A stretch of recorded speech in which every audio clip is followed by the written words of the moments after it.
ওই মেয়েটাকেই তোর বিয়ে করতে হবে। ইশারা টিশাদের বাসার সামনে এসে দাঁড়িয়ে আছে। ভেতরে ঢোকার সাহস হচ্ছে না তার।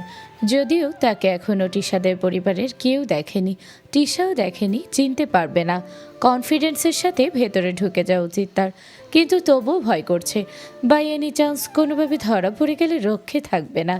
কি যে করবে তার সাথে আল্লাহ জানে, জানেও মেরে দিতে পারে। সিয়াম, আমান, আহাদ, ইভান খানিকটা দূরে বিশাল ঝাউ গাছের পেছনে লুকিয়ে আছে। মূলত তারা চারজন ইশারাকে প্রোটেক্ট করতে এসেছে। কোনোভাবে যদি ধরা পড়ে যায় তাহলে তারা ইশারাকে নিয়ে পালাবে। বন্দুক, চাকুসহ সব ধরনের যন্ত্র এনেছে সাথে। সিএম বড়ই চিন্তিত। 10টা না 5টা না, একটা মাত্র বউ তার, তাও আবার মাত্র একবার বাসর হয়েছে। আহারে, অকালে বউ হারালে আর কি বউ পাবে সে? একটা জীবন বউহীনা কেটে যাবে, আর কোনোদিনও চুমুর স্বাদ গ্রহণ করতে পারবে না, মেশিনের পাওয়ার দেখাতে পারবে না। এসব ভাবতেই কান্না পাই সিয়ামের। সে নাক টেনে বলে ওঠে, ভাই, আব্বা আমার বউটাকেই পেল। বিশ্বাস কর, টুনে টোনাটুনি পাওয়ার ফুল হয়ে গেলেও মানতে পারবো, কিন্তু আমার বউয়ের কিছু হলে তাড়ায় তাড়ায় আগুন জ্বালিয়ে দেব। তোরা লিখে রাখ। আমান বড়ই সরল গলায় বলে, পয়েন্ট নাম্বার 1, তুই তারার কাছে যাবি কিভাবে? পয়েন্ট নাম্বার 2, দেশলাই পাবি কোথায়? পয়েন্ট নাম্বার 3, এতগুলো তারা জ্বালাতে কতটা কেরোসিন লাগবে? এত কেরোসিনই বা পাবি কোথায়? বিরক্ত সিএম চোখ মুখ কুচকে ফেলে। আহাদ বলে ওঠে, পাপির দল, তোদের জন্যই ভাবি ধরা খেয়ে যাবে। মুখ বন্ধ রাখো। সিএম বলে, ভাই, আমার মুখটা বন্ধ হতে চায় না। কি করা যায় বলতো? ট্রেনের মতো দুঃখগুলো মুখ ফুটে বেরিয়ে আসছে।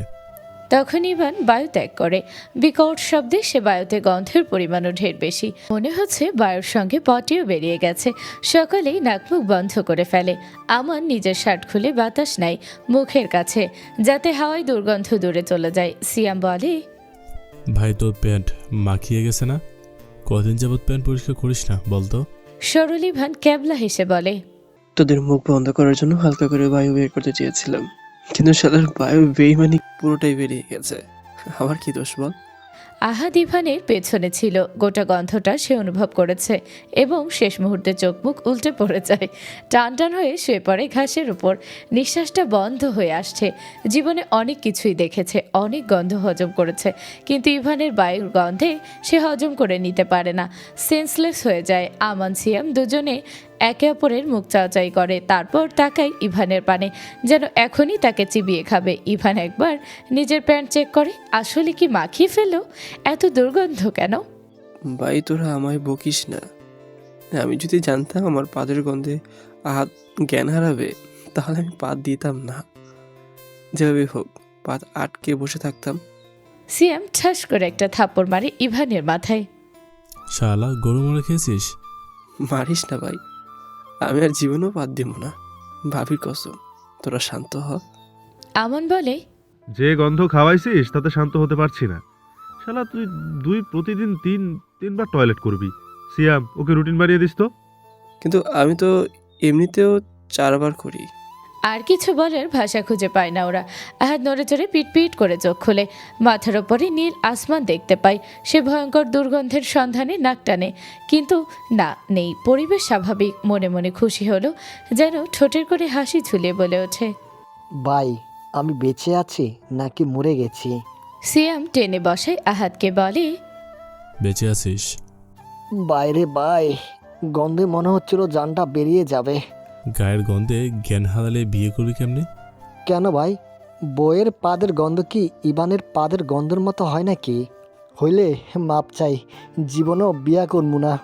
সিয়াম প্রতিবাদের স্বরে কিছু বলতে চাচ্ছিল, তখনই আমান বলে, ইশারা ভিতরে ঢুকে পড়েছে। তোরা তো ওদের সরগোল বন্ধ করে ওর দিকে মনোযোগ দে। দেখ মেয়েটা সব ঠিকঠাক ম্যানেজ করতে পারে কিনা। সবাই আবারও ঝাউ গাছের আড়ালে যায়। সিয়াম দূরবীক্ষণ যন্ত্র তাক করায়। বউটাকে তার নজরে নজরে রাখতে হবে। তোদের বলে রাখলাম, আমার বউর কিছু হলে টুনটুনি আস্ত থাকবে না। এবার গোড়া থেকে কাটবো। কাটিস না শালা, আগে দেখ কি হয়। চিন্তিত অদ্রিতা এদিক ওদিক পায়চারি করছে। ছোট্ট আহিল বিছানায় ফোন নিয়ে খেলছে, আর আবরার ল্যাপটপে কিছু করছে। অদ্রিতার বিরক্ত লাগে।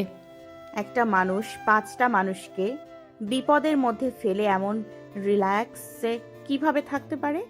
এর মধ্যে কি মন নেই? চিন্তা নামক শব্দটা কি তাকে ছেড়ে পালিয়েছে? নির্দয় পাষাণ হার্টলেস মানুষ একটা। আবরারকে যখন মনে মনে গালি দিচ্ছিল আদ্রিতা, তখনই তার ফোন বেজে ওঠে। আহিলের হাতে ছিল ফোন, আদ্রিতা সেটা হাতে নেয়। স্ক্রিনে বাংলাদেশে একটা নাম্বার দেখাচ্ছে। আবরার আর চোখে এক পলক তাকায় তার দিকে। আদ্রিতা ভেঙচি কেটে কল রিসিভ করে। হ্যালো আদ্রিতা। আদ্রিতার সঙ্গে সঙ্গে ফোনখানা বিছানায় ফেলে দেয়। আবরারের মুখপানে তাকিয়ে বলে, আসিফ আদনান কল করেছে, জানলে আমি জীবনেও রিসিভ করতাম না। আবরার বাঁকা হাসে। আহিলকে ডিঙিয়ে ফোনখানা হাতে নেয়, তারপর কানে ঠেকিয়ে শান্ত স্বরে বলে, বলো আসিফ। আমার বোন আপনার কাছে? হ্যাঁ, সে সিয়ামকে ভালোবাসে, তার সঙ্গে থাকতে চায়। আমাদের একবারও জানানো যেত না? নিজের বোনকে কল করে জিজ্ঞেস করো, আমি হোয়াটসঅ্যাপ নাম্বার করছি। আমার বউয়ের ফোনে নেক্সট টাইম কল করবে না, ওকে? আসিফ বোধহয় কিছু বলতে চাচ্ছিল, কিন্তু সেটা শোনার নেই আবরারের। সে কল কাটে এবং তখনই ডাকে অহনাকে। আহানা, তোর বেবি নিয়ে যা, কান্না করছে। আদ্রিতা অবাক হয়ে জিজ্ঞেস করে, কখন কাঁদলো? শান্ত বাচ্চাদের মতোই তো খেলা করছে। অহনা চলে আসে। মাকে দেখে সত্যি কেঁদে ওঠে বাচ্চাটি। আবরার চোখের ইশারায় আদ্রিতাকে দেখায়, বলছে, দেখো কাঁদছে। অহনা ছেলেকে কোলে নিয়ে গলামনা করতে করতে রুম থেকে বেরিয়ে যায়। আবরার ল্যাপটপে মনোযোগ দিয়ে বলে, পাখি, ডোর লক করে আসো, একটা জিনিস দেখাবো। এমনিতে দেখানো যাবে না? আবরার কোনো জবাব দেয় না। আদ্রিতা গিয়ে দরজা বন্ধ করে আসে। লাইটও অফ করে দাও। আদ্রিতা ভ্রুকুচকে লাইট অফ করে আবরারের পাশে এসে বসে, বলে, দেখান, কি দেখাবেন? আবরার আওয়ার ফলস মুভির একটা দৃশ্য প্লে করে ল্যাপটপে। আদ্রিতা চোখ মুখ খিচে বন্ধ করে ছি বলে ওঠে। আবরার যেন শুনলই না। সে আদ্রিতার কোমর জড়িয়ে ধরে বলে, লেটস ট্রাই। আদ্রিতা শুকনো ঢোক গিলে বলে, টেনশন হচ্ছে না আপনার? তোমারও হচ্ছে তো? হ্যাঁ, খুব টেনশন হচ্ছে। ইশারা কি ঠিকঠাক করতে পারলো? ওকে, তোমার টেনশন কমিয়ে দিচ্ছি, ট্রাস্ট মি, সব ভুলে যাবে। না প্লিজ। ডিস্টার্ব করলে বাংলাদেশে ছুড়ে ফেলে আসবো, আর জীবনে মানবো না। ব্যাস, আর কোনো কথা বলার সাহস হয় না আদ্রিতার। বেপরো আবরার ব্যস্ত ভঙ্গিমায় প্রেয়সীর শাড়ি খুলতে উদ্যত হয়। চুমুতে ভরিয়ে দিতে থাকে গোটা মুখশ্রী। ইশারা এবার টনির বাড়িতে ঢুকে পড়ে। বাড়ির মেইন দরজা খোলা ছিল বলে খুব বেশি কষ্ট করতে হয় না। ড্রয়িং রুমে টনি আর তার স্ত্রী বসেছিল। ইশারাকে এভাবে ঢুকতে দেখে বলে ওঠে, ইশারা শুকনো ঢোক গেলে মনে মনে আল্লাহ আল্লাহ করতে করতে সামনে এগোয়। ঠোঁটের কোণে চওড়া হাসি ঝুলিয়ে বলে ওঠে, আমি ইশারা, ম্যামের সাথে দেখা করতে এসেছি, তার সাথে ইম্পর্টেন্ট কথা আছে। টনির বউ বলে ওঠে, হ্যাঁ সেটা বুঝলাম, কিন্তু তুমি কে? আগে পরিচয় দাও। ইশারা এগিয়ে এসে অনুমতি ছাড়াই টনির পাশে বসে পড়ে। তারপর গলগল করে বলতে শুরু করে, আমি আবরার তাসিনের অফিস আগে জব করতাম। ভীষণ খারাপ মানুষ তিনি। বিনা নোটিশে আমাকে কোম্পানি থেকে বের করে দিয়েছিল। তার উপর আমার অনেক রাগ জমে আছে, প্রতিশোধ নিতে চাই আমি। আর একমাত্র টিশা ম্যামই আমায় হেল্প করতে পারে। টিশা নিজের রুম থেকে বেরিয়ে আসে। আসলেই সেই ইশারার কথাগুলো শুনতে পেয়েছে। এমন কাউকেই তো সে খুঁজছিল। এতদিন নিজেকে নিঃসঙ্গ মনে হয়েছে। তাকে হেল্প করার মতো কেউ নেই, এমন একটাই মনোভাবনা তৈরি হয়েছিল তার। তবে এই মুহূর্তে আশার আলো দেখতে পাচ্ছে, কেউ তো একজন আছে যে তাকে সব কিছুতে হেল্প করবে।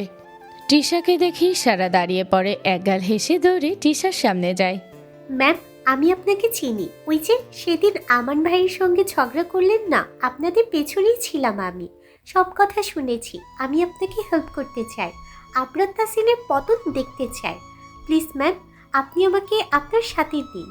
টিশা ইশারের পা থেকে মাথা পর্যন্ত এক পলক দেখে নেয়, তারপর বলে, চলো বাইরে গিয়ে কথা বলি। সিয়াম, আমান, আহাদ এবং ইভানাস ইশারার বলা সবগুলো কথা শুনতে পেয়েছে। ফোনে কানেক্ট রয়েছে তারা। আমান বলে ওঠে, ভাই, সব তো প্ল্যান মতো এগোচ্ছে। এমন চলতে থাকলে এই ডাইনিকে তো আমার বিয়ে করতে হবে। কি হবে আমার? জীবনটা বরবাদ। সিয়াম আমানকে সান্ত্বনা দেওয়ার ভঙ্গিমায় কবিতা আবৃত্তি করে। ভয় কেন পাও প্রাণের বন্ধু, সঙ্গে আছে তোমার। বাসর ঘরে মেশিন কাজ না করলে বড় দুঃখ হবে আমার। তাই তো আমি কদ্দুতি তেল কিনি, তাড়াতাড়ি তোমার মেশিন ভালো হবে, কথা দিতে পারি। আহাদ এবং ইভান হাততালি দেয়, বাহবা দিয়ে বলে, বন্ধু, তুই একজন সত্যিকারের কবি। তোর কবিতায় রয়েছে সাহিত্যের বিশাল বিশাল শব্দ। এক্সট্রিম লেভেলের প্রতিভা তোর। তোর প্রতিভার কাছে কাজী নজরুল ইসলাম, রবীন্দ্রনাথ ঠাকুর, মাইকেল মধুসূদন দত্ত, জসিমউদ্দিন সবাই ফেল। এ যুগে সাহিত্যের কদর থাকলে বাংলাদেশ সরকার কিডনি বিক্রি করে হলেও তোকে নোবেল দিত। সিয়াম নিজের চুলগুলো ঠিকঠাক করে, যেন এখনই তার জন্য নোবেল নিয়ে কেউ এগিয়ে আসছে। এসব দেখে গা পিত্তি জ্বলে ওঠে আমানের। সে মুখ বাঁকিয়ে বলে, জুতা দিয়ে নোবেল বানানো হতো, ও সেটাই ডিজার্ভ করে। সিএম ঘোর প্রতিবাদের সুরে কিছু বলতে চায়, তাকে থামিয়ে আমান বলে, ভাই একটু গভীরে চিন্তা করে ধর, এই ডাইনিকে আমি বিয়ে করলাম, বাসরও হলো, তারপর আমি ঘুমিয়ে গেলাম। সকালে উঠে দেখি আমার মেশিন নাই, শালি কেটে বিক্রি করে দিয়েছে। তখন কি হবে আমার? সিয়াম, আহাদ এবং ইভান উচ্চস্বরে হেসে ওঠে। তখনই দেখা যায় ইশারা এবং তিশা বাহিরে আসছে। ওরা হাসি থামিয়ে সোজা হয়ে বসে। ঝড় এদিকেই দৌড়ে আসছে, যখন তখন মাথার উপর দিয়ে বয়ে যাবে। চুল দু একটা থাকলেও থাকতে পারে, আবার নাও থাকতে পারে। অদ্ভুত এক আবরা তাসনিনকে চেনে আদ্রিতা। এই পাষাণ পুরুষের কোমল মিষ্টি সুমধুর কণ্ঠস্বর শুনেছে সে। বিশাল দেহির উলঙ্গ দেহখানাও দেখানো অন্যরকম দেখায় তাকে। তাদের একান্তের মুহূর্তে দৃশ্য অন্যরকম। আবরারের ফিসফিস করে বলা কথাগুলো একটু বেশি আদরে শোনায়, আবার বেপরোয়া ভঙ্গিমায় অশ্লীল কথাগুলো অন্যরকম শোনায়।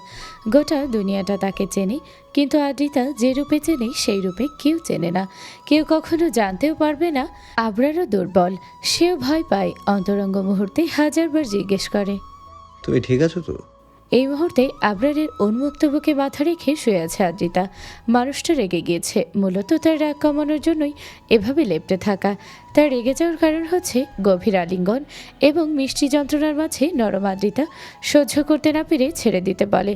প্রথমবার আবরার রিয়েক্ট করে না, দ্বিতীয়বারও কিছু বলে না, কিন্তু তৃতীয়বার বলতেই ছেড়ে দেয় আদ্রিতাকে। খুলে ফেলা শাড়ি আদ্রিতার গায়ে ছুঁড়ে মেরে নিজেও গায়ে শার্ট জড়িয়ে নেয়। তারপর কানে হেডফোন গুঁজে বসে পড়ে ল্যাপটপ নিয়ে। আদ্রিতা মূলত অসহায় নয়নি কিছু মুহূর্ত তাকিয়ে থাকে আবরারের মুখপানে। তারপর শাড়ি দ্বারা কোনোরকম নিজেকে গুছিয়ে আবরারের পাশে বসে, তার পিঠে মাথা রেখে আদরের স্বরে বলে, আমি তো সরি, ভুল হয়ে গেছে, আপনি রাগ করিয়েন না প্লিজ। আবরার ব্যস্ত ভঙ্গিমায় ল্যাপটপের কিবোর্ডে 2 আঙুল দ্বারা টাইপ করতে করতে জবাব দেয়, রাগ করিনি, আজ করব, ডিস্টার্ব করিও না। আদ্রিতা উকি মেরে আবরারের মুখখানা দেখে নেয়। রেগে লাল হয়ে আছে, তবু বলছে রাগ করিনি। আসলে ব্যাটা মানুষ ন্যাকামিতে সেরা। আড়ালে মুখ বাঁকায় আদ্রিতা, তারপর বলে, আপনি যা বলবেন আমি তাই করব না, মানে আর ডিস্টার্ব করব না, আপনি শুরু করুন। আবরার 2 ভ্রু আড়াআড়ি ভাবে কুচকে বলে, কি শুরু করব? আদ্রিতা কি জবাব দেবে বুঝতে পারে না। ব্যাটা বুঝতে পারছে না কি শুরু করবে। যাও গিয়ে দেখো আম্মু অহনা আহিল কি করছে, আমাকে কাজ করতে দাও। আদ্রিতা আবরারের সামনে থেকে ল্যাপটপ সরিয়ে ফেলে, তাকে ধাক্কা দিয়ে শুয়ে দিয়ে শার্টের বোতাম খুলে ফেলে। তারপর উন্মুক্ত বুকে মাথা রেখে নিজেও শুয়ে পড়ে। কি হচ্ছে এসব আদ্রিতা? কাজ করছি না আমি। আদ্রিতা নাক ফুলিয়ে বলে, আদ্রিতা কেন বললেন? পাখি বলুন। মুড নেই। ছাড়বো না, যতক্ষণ পাখি না বলবেন ছাড়া চাই নেই। একটু আদর করতে গেলেই মরেই যাচ্ছ, এমন বিহেভ করো যেন আমি খেয়ে ফেলছি তোমায়। এখন আবার ঢং করছো কেন? আদ্রিতা ঠোঁট বাঁকিয়ে বলে, আর ঢং করবো না, প্লিজ রাগ কমান। আবরার জবাব দেয় না। আদ্রিতা মাথা তুলে তাকায় জনাবের গোমরা মুখপানে, তারপর চট করে চুমু খেয়ে নেয় গোলাপি অধরে। একটা চুমু দিতে গিয়ে যেন ফেসে গেল আদ্রিতা। আরও খেতে ইচ্ছে করছে, কি আর করার। আরও 4-5টা খেয়ে নেয়। তারপর যখনই সরে আসতে যাবে আবরার তাকে বিছানায় শুয়ে ওপরে উঠে পড়ে। শুরুটা তুমি করলে, শেষটা তবে আমিই করি। অসহায় আদ্রিতা আর কি বলবে, সম্মতি জানানো ছাড়া উপায় আছে? একবার ভালোবাসি পাখি বলে বলুন, তারপর যা খুশি তাই করুন। হুম, আজকে ভালোবাসি বলে নয়, বেশি দেখাবো। এমন ভালোবাসবো যে বলতে বাধ্য হবে আবরার তাসনিন আমাকে অসম্ভব ভালোবাসে। এই ভর সন্ধ্যাবেলায় গোসল করতে হয়েছে আদ্রিতাকে। এমনিতেই সকাল থেকে মাথা ঝিমঝিম করছে, ঠান্ডা লাগবে লাগবে ভাব। এখন এই অবেলায় গোসল করার ফলে নাক চুলকাচ্ছে, এবার ঠান্ডা লেগে যাবে। অথচ জনাবকে দেখো, আদ্রিতার এত বড় ক্ষতি করেও নিশ্চিন্তে ল্যাপটপ ঘাটছে। অফিসে যাও তো জাঙ্গে উঠেছে, সারাদিন কাউচে বসে থাকবে, ল্যাপটপ ঘাটবে, কানে হেডফোন গুঁজে কি জানি শুনবে আর আদ্রিতাকে জ্বালাবে। এটাই তো ওনার রুটিন হয়ে গেছে। টাওয়াল দ্বারা চুল মুছতে মুছতে কক্ষ থেকে বের হতে নেয় আদ্রিতা। আবরার বলে ওঠে, পাখি কাম হিয়ার। পাজোরা থামে আদ্রিতার। 2 হাত কোমরে রেখে ভ্রুকুচকে তাকায় আবরারের মুখপানে, ঠোঁট বাঁকিয়ে বলে, আপনি একজন খারাপ মানুষ। আপনার কথা শোনা তো দূর, আশেপাশে আসা উচিত না আমার। বলে বড় বড় পা ফেলে চলে যায় আবরার। দুই ভ্রু আড়াআড়িভাবে কুচকে কিছু মুহূর্ত তাকিয়ে থাকে আদ্রিতার জ্বর পানে, তারপর বিড়বিড় করে বলে, ইডিয়েট। ম্যাম, আমান স্যারকে রিজেক্ট করে আপনি ভুল করেছেন। রিভেঞ্জ নিতে হয় কাছাকাছি থেকে। শত্রুর আশেপাশে থাকলে তবেই তো তার ক্ষতি করা যায়, তাই না? আপনার উচিত ছিল আমান স্যারকে বিয়ে করে ওই বাড়িতে পার্মানেন্টলি ঢুকে যাওয়া, তারপর সুযোগ বুঝে রিভেঞ্জ নিয়ে নেওয়া। ঈশ্বরের বলা কথাগুলো মন দিয়ে শোনে টিশা, কিন্তু বুঝতে পারে মেয়েটা মিথ্যে বলেনি। গার্লফ্রেন্ডের জন্য বন্ধুকে ছাড়বে না আমান, তবে বউয়ের জন্য ছাড়তে বাধ্য। সংসার সুখে রাখার জন্য মানুষ বাবা মাকে ছেড়ে দেয়, আর আমার সামান্য বন্ধুকে ছাড়তে পারবে না? অবভিয়াসলি পারবে। ঠোঁট বাকি হাসে টিশা, ইশারার উদ্দেশ্যে বলে, তুমি বলছো আমি আমানকে বিয়ের প্রপোজাল দেব? সরি বলবো সব কিছুর জন্য? অবশ্যই, পসিবল হলে আজকে বিয়ে করে ফেলুন। আচ্ছা। বলে নিজের ফোন ডায়াল কল ঘেটে আমানের নাম্বারটা বের করে এবং তখনই কল দেয়। আমান নিজের ভবিষ্যতের কথা চিন্তা করে আপসেট হয়ে পড়েছে। রাস্তার পাশে হাঁটু গেড়ে বসে ঘাস চিবোচ্ছে। সিয়াম একবার আমানকে দেখছে তো আরেকবার ঈশ্বরের কথা শুনছে মন দিয়ে। শত হোক বউটা তার, চিন্তাও শুধু তারই।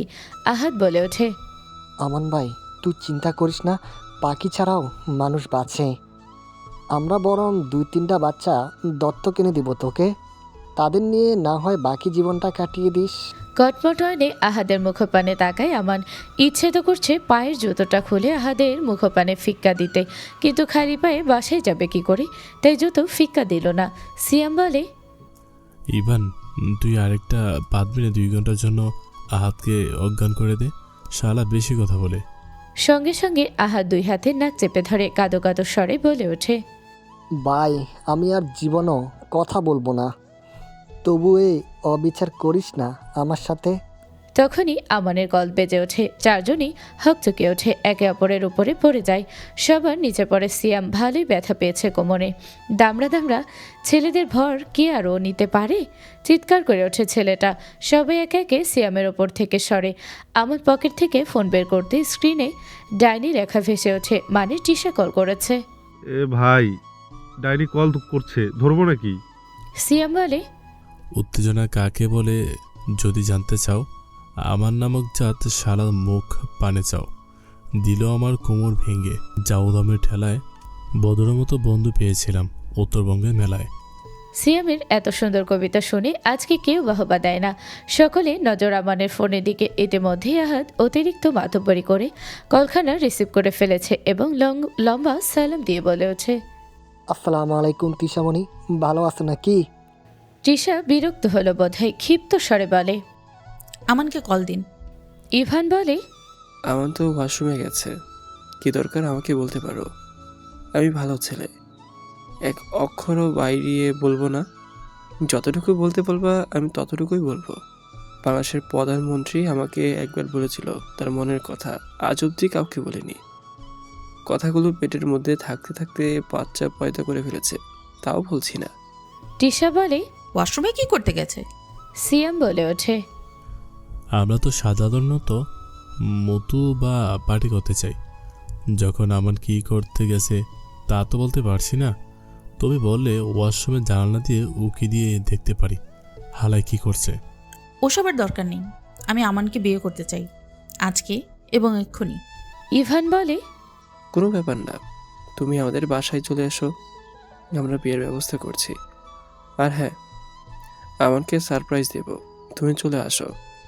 বলেই কলখানা কেটে দেয়। তারপর 4 বন্ধু হাত মেলায়। এবারই তো হবে আসল মজা। সুইজারল্যান্ডে কাজে পাও খুবই কষ্টকর, তবু অনেক খোঁজে একটা হুজুর টাইপের লোক ধরে নিয়ে এসেছে সিয়াম, ইভান এবং আহাদ। আপাতত ড্রয়িং রুমে বসে আছে সবাই। টিশাকে সাজাচ্ছে আদ্রিতা এবং ইশারা। আমানের সাজুগুজুর প্রয়োজন নেই, সে যে শার্টখানা পরেছিল সেই শার্ট পরে বসে আছে আবরারের পাশে। হাত পা রীতিমতো কাঁপছে তার। এই তো গতকাল ফেসবুকে নিউজ ফিড ঘাঁটতে ঘাঁটতে একখানা নিউজ সামনে পড়ে। জুনিয়র সাকিব নামক এক বিখ্যাত টিকটকারের গোপনাঙ্গ কেটে দিয়েছে তার বউ। ছেলেটা হাসপাতালে বেডে শুয়ে কাঁদছে। একটা দুষ্টু সাংবাদিকের ক্যামেরায় কয়েক সেকেন্ডের জন্য দেখা যায় কাটা স্থান। আমন সেটা জুম করে দেখেছে।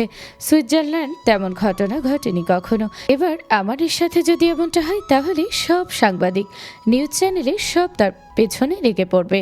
বাই এনি চান্স যদি জুনিয়র সাকিবের মতো কোনো এক সাংবাদিকের ক্যামেরায় তারও গোপন অঙ্গের ফুটেজ বন্দি হয়ে যায়, ইয়া আল্লাহ, কি হবে তখন? ভাবতেই চিৎকার করে ওঠে আমান। আবরারের পা জোড়া জড়িয়ে ধরে কাঁদো কাঁদো স্বরে বলে, আব্বা আমি বিয়ে করব না, মাফ করে দাও আমায়। আবরার দাঁতে দাঁত চেপে বলে, স্ক্রিন ক্রিয়েট করবি না আমান, পা ছেড়ে জায়গায় গিয়ে বস। আব্বা তুমি বুঝতে পারছো না, ওই ডাইনি আমার ভবিষ্যৎ কেটে দেবে, যেভাবে ওর বাপের। বিরক্ত হয় আবরার কিছু বলবে তার আগেই সিয়াম বলে ওঠে, যার নেই মাথা তার নেই কোনো চিন্তা। ও কিছু মেশিন ফেলে দিতে হয়, সেটা হারানোর কোনো কেন এত ভয়? বন্ধু তুই রিল্যাক্স থাক, আমি আছি পাশে, কুদরতি তেল দিয়ে মালিশ। বাকিটা শেষ করার আগে আবরার কঠিন দৃষ্টিতে তাকায় সিয়ামের মুখপানে। ব্যাস, তার কবিতা আবৃত্তি বন্ধ হয়ে যায়। আদ্রিতা এবং ইশারা তৃষাকে নিয়ে চলে আসে। ভালোই ভালোই তাদের বিয়েটা মিটে যায়। হুজুরকে অনেকগুলো টাকা দিয়ে বিদায় করে আবরার। এখন সবাই মিলে বসে গল্প করছে। হঠাৎ করে ইশারা বলে ওঠে, আদ্রিতা, তোমার গলে কি হয়েছে? এমন লাল হয়ে আছে কেন? সকলে দৃষ্টি পড়ে আদ্রিতার দিকে। সিয়াম মাথায় গিয়ে ভালো করে দেখতে যায়। আহাদ বলে, হালা মা হয় আমাদের। তো মা ব্যথা পেলে দেখবো না? লজ্জায় পড়ে যায় আদ্রিতা। কোনো রকমে উঠে দৌড়ে নিজ কক্ষে চলে যায়। ইভান বলে, বুঝলাম না মা, লজ্জা পেল কেন? আমান বলে, বুঝলাম না ভাই, লজ্জার কি আছে? আবরার আহিলকে কোলে নিয়ে যেতে যেতে বলে, তোদের সবার জন্য ফিডার কিনে আনবো আমি, ইডিয়েটের দল। বাসর ঘরে ঢুকতে ভয় পাচ্ছে আমান। আহারে, আজকেই বোধহয় তার জীবনের শেষ দিন। সিএম কিছু একটা আমানের হাতে দেয়, তারপর কানে কাছে ঠোঁট নিয়ে ফিসফিস করে বলে, কাশফুল, ভালোবাসা নরম ছয়, জীবন হোক সুখময়, অল দ্য বেস্ট ভাই। আমান শুকনো ঢোক গিলে বলে, সকালে যদি সব ঠিকঠাক থাকে আমি দুধ দিয়ে গোসল করব ভাই, দোয়া করিস আমার জন্য। আহাদ ধাক্কা মেরে কক্ষে ঢুকিয়ে দেয় আমানকে এবং বাহিরে থেকে দরজা বন্ধ করে দেয়। শালা অতিরিক্ত কথা বলে। রাত 12টা বাজে। আবরার এখনও বাসায় ফেরেনি। সেই যে সন্ধ্যার দিকে আহিরকে নিয়ে বেরিয়েছে। অহনা নিশ্চিন্তে ঘুমিয়ে পড়েছে, কিন্তু ঘুম নেই আদ্রিতার চোখে। মানুষটা কোথায় গেল? ড্রয়িং রুমের সোফায় গালে হাত দিয়ে বসে আছে। ইতিমধ্যে কয়েকবার কল করে ফেলেছে, কিন্তু সে কল রিসিভ করছে না। এটাই আদ্রিতার চিন্তাকে আরও বাড়িয়ে দিচ্ছে। 12:40 দিকে কলিং বেল বেজে ওঠে। আদ্রিতা দৌড়ে গিয়ে দরজা খুলে দেয়। দেখতে পাই জনাব এসেছে। বাচ্চাটা কোলের মধ্যেই ঘুমিয়ে আছে। সে এক হাতে বাচ্চাটাকে আগলে রেখেছে এবং অপর হাতে একটি গিফট বক্স। সেটা আদ্রিতার দিকে এগিয়ে দিয়ে বলে ওঠে, পাখি, this is for you. Adrita সেটা হাতে নিয়ে বলে, কি আছে এতে? নিজেই দেখে নাও। আল্লাহর নামে ঢুকিল আমান, শেষ করিবে আজ রোমান্সের কামান। আমি সিয়াম হতভাগা, তাই কপালে জুটল না আমানের ভাসর দেখা।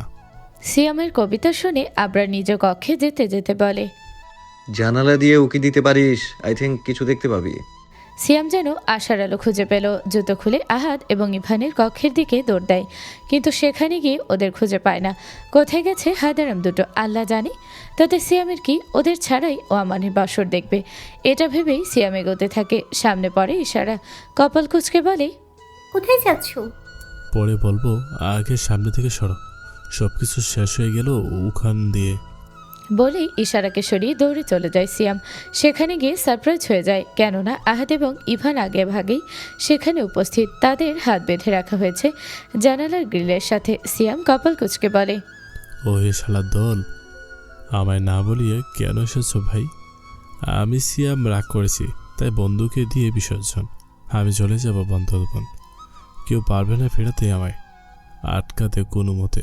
আমি জানি ভাই, আমি চলে গেলে তোদের কি এসে যায় তাতে? ইভান বিরক্ত স্বরে বলে, হালা চুপ কর, আমান বেঁধে রেখেছে আমাদের। বলেছে যদি তৃষা আক্রমণ করে তাহলে চিল্লাচিল্লি করে মানুষ জড়ো করতে।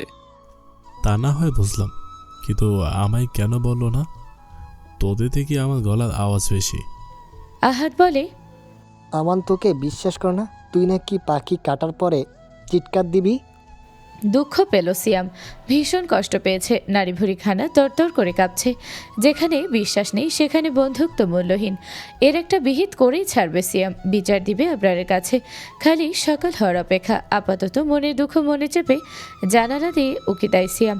দেখতে পায় টিশা বিছানার মাঝখানে বসে আছে, আর আমার দরজার কাছে দাঁড়িয়ে আছে। বেচারা যে বেশ ভয় পেয়েছে মুখ দেখে বোঝা যাচ্ছে।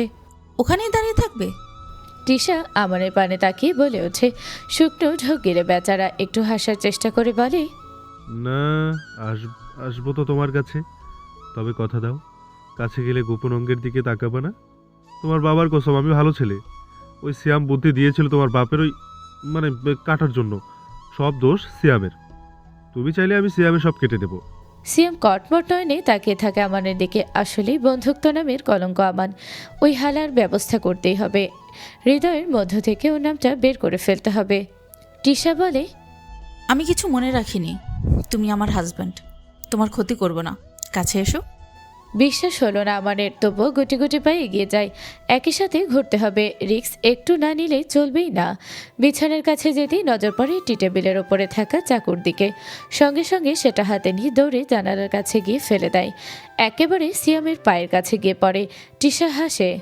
আমান, তোমার ওইসব কাটবো না আমি। বাংলাদেশের টিপিক্যাল বউ নাকি আমি? একটু নর্মাল হও। আমানে বিশ্বাস করতে ইচ্ছে করলো। ঠোঁটের কোণে মৃদু হাসি ঝুলিয়ে খাটে গিয়ে বসে। কাপা কাপা হাতে টিশার হাতটা ধরে বলে, যা হয়েছে ভুলে গিয়ে সুন্দর সংসার সাজাই আমরা, চলো। টিশা আমানের গালে হাত দিয়ে বলে, সংসার করব বলেই তো এসেছি। আপাতত সব বাদ। আজকে আমাদের বাসর, সেটা নিয়ে ভাবো। কাছে আসো।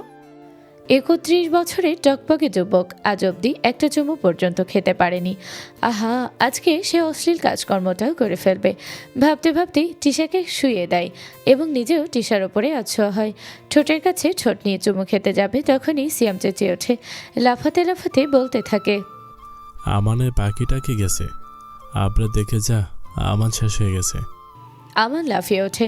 প্রথমে চেক করে নেয় সব ঠিকঠাক আছে কিনা। টিশা প্রচণ্ড বিরক্তিতে বিছানা ছেড়ে নামে। জানালার কাছে গিয়ে বলে, পাগল নাকি আপনি? এভাবে চিৎকার করছেন কেন? প্রাইভেসি বলতে কি কিছু নেই? সিয়াম ছোট ছোট চোখ করে তাকিয়ে বলে, প্রাইভেসি? ও মা, ইংরেজি শব্দ। আমার দাদা 9 মাস নানির পেটে মামারে রেখে যুদ্ধ করতে বাংলা ভাষার জন্য। আমি ওই কারণেই কাহিনী ভুলিনি, তাই জীবনে ইংরেজি বই ছুঁয়ে দেখিনি। আমার সামনে ইংরেজি বললে ডিরেক্ট আমার নেত্রীকে কল করব, জেলে ঢুকাই দেব। কথাবার্তা সাবধানে বলবেন। টিশা ঠাস করে জানালা বন্ধ করে দেয়। আমানের পানে তাকিয়ে বলে, তোমার বন্ধুরা এক একটা বাদর। বাইরে থেকে গানের সুর ভেসে আসে। তুমি দিও না গো আমার ভাইয়ের পাখি কাটিয়া, পাখির অভাবে ভাই আমার যাবে মরিয়া। আমান শুকনো ঢোকিলে বিড়বিড় করে বলে, শালায় খারাপ প্রো ম্যাক্স হয়ে গেছে। বাবা মায়ের সঙ্গে বড় বেলার কোনো ছবি নেই আদ্রিতার। মাঝে মধ্যে বড্ড আফসোস হতো, ভাবতো বাবা মাকে আবার একসঙ্গে পেলে অনেকগুলো পিকচার তুলে রাখতাম। আদ্রিতার সেই ইচ্ছেটা পূরণ হয়ে গেল আজকে।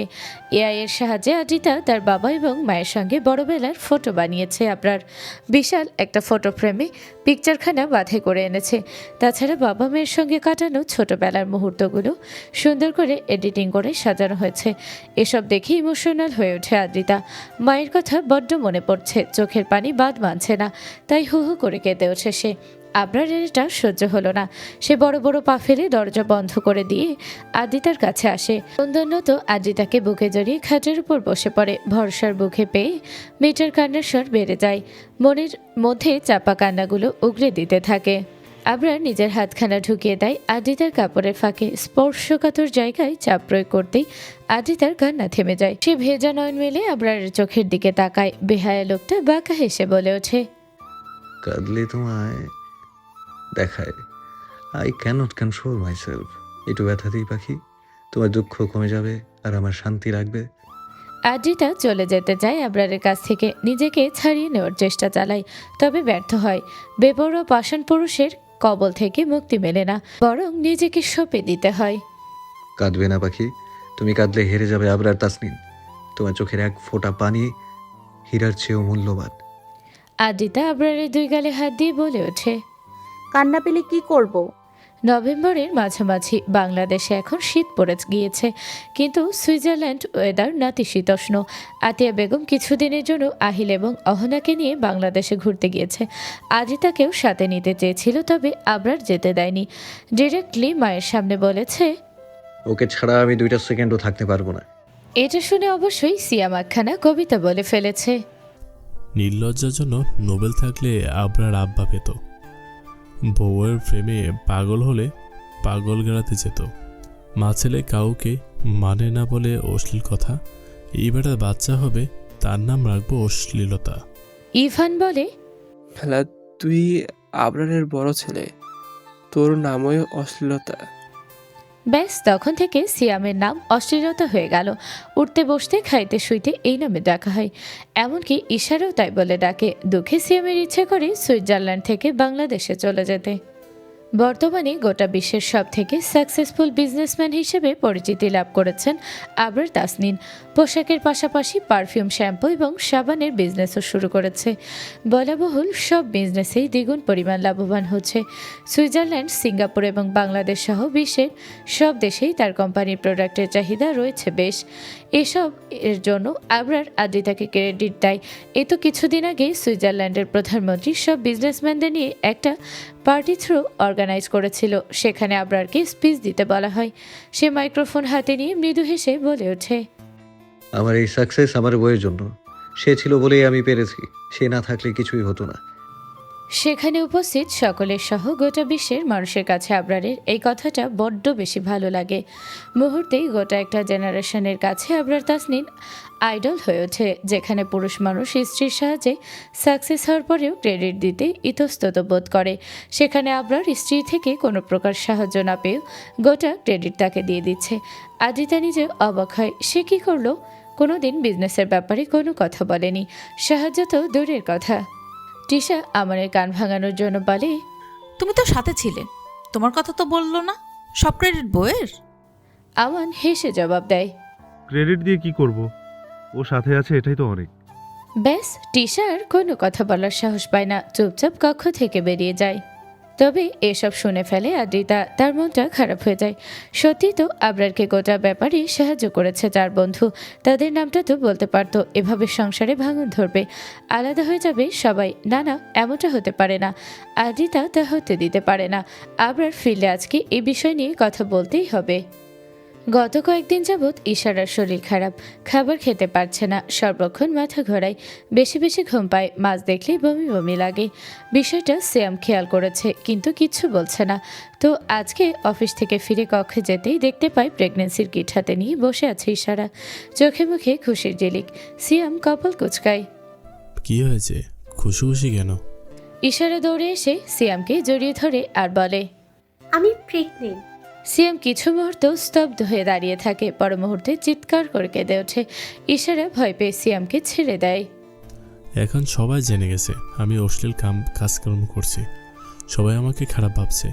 এই মৌকা আমি মানুষকে দেখাবো কি করে? ই আল্লাহ, দড়ি ফেলুন, আমি চাঁদে উঠে যাই, না হলে মাঠে ফাঁক করুন, আমি ঢুকে পড়ি। বিরক্ত ইশারা সিয়ামের চুল টেনে দেয়। হাদারাম একটা, তুই যে একটা মেয়ের সঙ্গে এক ঘরে থাকিস তাতেই মানুষ বুঝে যায় তুই অশ্লীল। আজকে থেকে তুই আর আমার সাথে থাকবি না, আমাদের রুম আলাদা। বলে ইশারা চলে যায়। সিয়াম কপালে হাত দিয়ে বসে পড়ে। ও হে আমার বধূ, তুমিই আমার কদু, হয় না রাগের ঠেলায় লাল, তাহলে পড়বে আমার পিঠে তাল।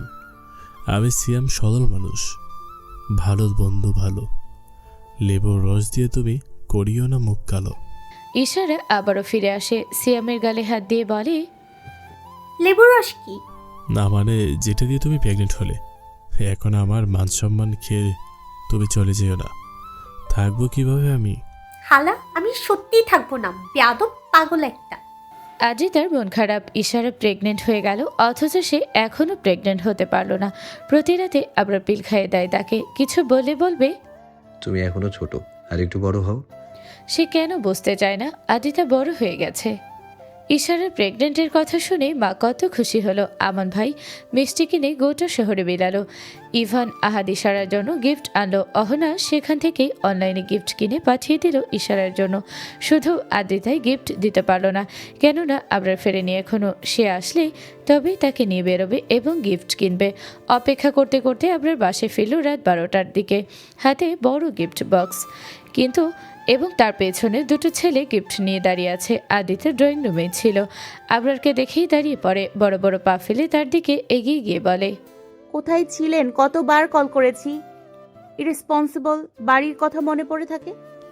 আবরার গম্ভীর স্বরে বলে, সারাপ পাখি, বেশি কথা বলো তুমি। অভিমানের পাল্লা ভারী হয় আদ্রিতার। ঠোঁট বাঁকিয়ে কক্ষ চলে যেতে নেয়। পেছন থেকে আবরার বলে ওঠে, ইশারাকে গিফট দিয়ে তারপর যাও। আমি গিফট কিনিনি। তোর হাজবেন্ড কিনেছে। আদ্রিতা মুখ বাঁকিয়ে আবরারের হাতের গিফট বক্স নেয় এবং ইশারার কক্ষের দিকে এগোয়। আবরার ছেলে দুটোর হাত থেকে গিফট বক্স নিয়ে তাদের টাকা দিয়ে বিদায় করে দেয়। তারপর দরজা আটকে সেও এগোয় সিয়ামের কক্ষের দিকে। আমান, আহাদ, ইভান তিনজনই সিয়ামের পা ধরে ঝুলে আছে। কিভাবে বউকে প্রেগনেন্ট করলো তার রেসিপি জানতে চাচ্ছে। ইশারা কানে হেডফোন গুঁজে ফোন দেখছে। ওদের কথা শোনা মানেই বিপদ। কি থেকে যে কি বলবে আল্লাহ মালুম। ভাই তোরা ইউটিউব থেকে রেসিপি দেখ, আমাকে ক্ষমা কর। আমান বলে, না, জলজান্ত ভাই থাকতে ইউটিউব কেন দেখবো? তুই ভাই শুরু কর, প্রথমে কি করতে হয়? তখনই আবরার আদ্রিতা চলে আসে। কি নিয়ে কথা হচ্ছে? আহাদ হেসে বলে, মাসিয়াম রেসিপি বলছে না। কিসের রেসিপি? আমান বলে, লেবুর রসের। আদ্রিতা বুঝতে না পারলেও আবরার বুঝে যায়। সে গম্ভীর স্বরে বলে, তোরা কি ভালো হবি না? ইভান বলে, পরশুদিন ভালো হব। আবরার সেদিকে কান না দিয়ে ইশারার সামনে গিফট বক্স নামায়। তারপর বলে, I am so happy, congratulations. Adrita মুখ বাঁকিয়ে বলে, খুশি হলে মানুষ হাসে, জানেন না বোধহয়। ইশারা নিজের ভাই বাবাকেও প্রেগনেন্সির খবরটা জানায় এবং তারা সুইজারল্যান্ড আসবে ইশারাকে দেখতে। এই নিউজটা জানার পর থেকে আবরারের মাথা গরম। সে কিছুতেই আদ্রিতার সাথে আসিফ আদনানের দেখা হতে দেবে না এবং ব্যাপারটা কাউকে জানতেই দেবে না। কিছু মুহূর্তের মধ্যেই চিন্তাভাবনা করে ফেলে সেই সুযোগে মালদ্বীপ থেকে ঘুরে আসা যাক। আসিফ আদনান বাংলাদেশে ফিরলে তবেই তারা আবার সুইজারল্যান্ড ব্যাক করবে। প্ল্যানিং অনুযায়ী দুটো টিকিট বুক করে ফেলে। এই তো সন্ধ্যা 7টার ফ্লাইটে তারা মালদ্বীপের উদ্দেশ্যে রওনা হবে। নিজের শোরুম থেকে কিছু ড্রেসও সিলেক্ট করে ফেলে আদ্রিতার জন্য। সিয়াম গোল গোল নয়নে আবরারকে দেখছে। বেজা মনে মনে কিছু একটা পাকাচ্ছে, বেশ বুঝতে পারছে। আসিফ আদনান আসবে আর আবরার তাসনিম চুপচাপ বসে থাকবে, এটা হতে পারে? কখনোই না।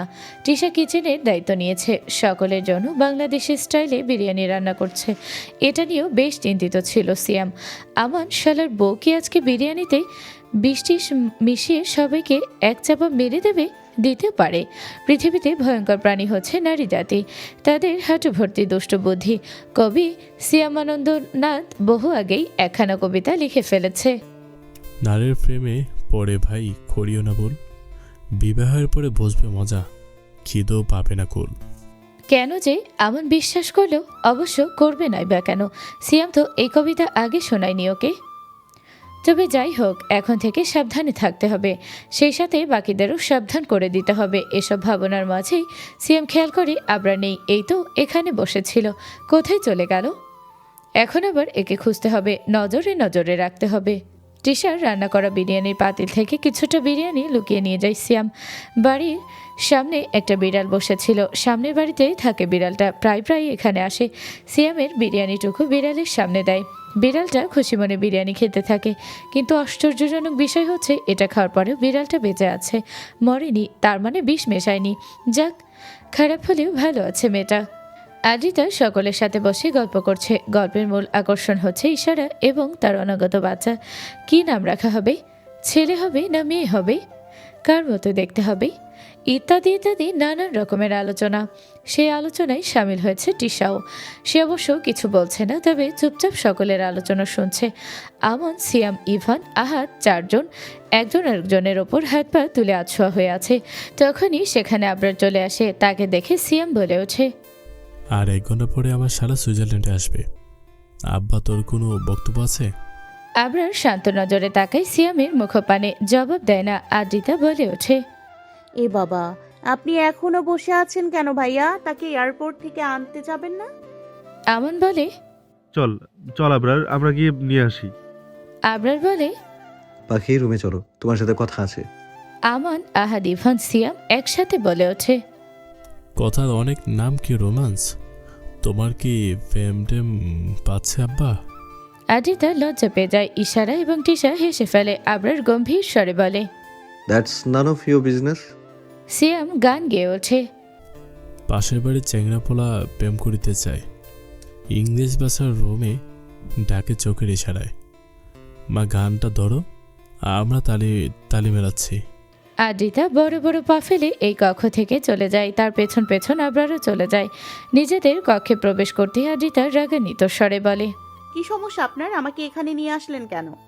আবরার ড্রেসিং টেবিলের ওপরে থাকা ফোন এবং প্রয়োজনীয় জিনিস হাতে তুলতে বলে।